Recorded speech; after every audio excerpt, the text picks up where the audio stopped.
Okay, so this is a tutorial for my Petscop Pipeless FPG setup. So let's see. I want to follow cursor because my PC will lag. So this is a normal level. Blah blah blah blah blah. Go on, go on. Okay. Now this is the part. Now, so you notice the R plus T. Okay, that already gives a spoiler. But what you do is look at the frame here. It changed to 77. You want to jump on frame 77, and the thing is, why specifically 77? Because that's what works for the setup. But also, a little fact about 77: you cannot jump a frame later. If you jump a frame later, you bonk.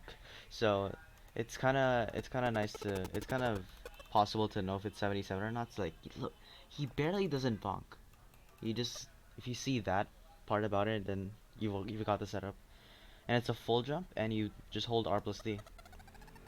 You fall down here while holding R plus D, and then make sure you don't and you let go of R plus D before you land, because you'll slow down too much. Now, notice at the sock folder value, it's alternating from 1 to 9 here. That means optimally, at best it will be D10 or D90. So let's continue level, blah blah blah blah blah. Now,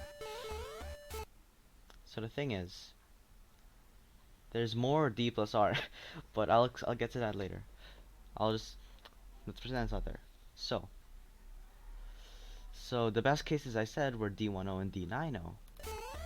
This case, D90. So it's kind of like a case in play one to where you preferably slow down by 2 subpixels, and then you get D70, which is optimal. And there's a setup in play one where called Blaze It setup, because it's Blaze It setup, but it's basically to where you hold R plus D and then you do a jump to lose 2 subpixels. Now, this jump is always frame perfect. You have to jump on this frame, which funnily enough is also frame 77. I didn't even notice that. Wow, that's a coincidence. But you always jump on that frame. So we can abuse that fact by landing on a certain pixel and then holding R plus D, and then if we do it, we lose those 2 subpixels. Nice number, by the way. But we lose the 2 subpixels, and then we get the D70. Now the thing is, we don't just do it anywhere. So you see here, that is the second pixel, because if you release CDO, because you got the first pixel.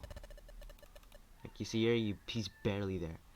Now thing is, yes, it's pixel perfect. It is pixel perfect, but the thing is, I'll add another A. Still D70. It may be pixel perfect, but it's not frame perfect. There's leeway. It's not much leeway, but it's leeway. And well, that's really it to the setup. I guess for subspeed manip, it's kind of like 4-1, to where it's like peak of height, around peak of height. I just did it there because it's aesthetic when it syncs with the A press, but it's basically where it's basically peak height, like around here, I guess. And that's it. That's the setup. And if you want an RTA example of someone doing it, just go to the description, because I'll put my Petscop Pipeless record there. So yeah, that's the setup.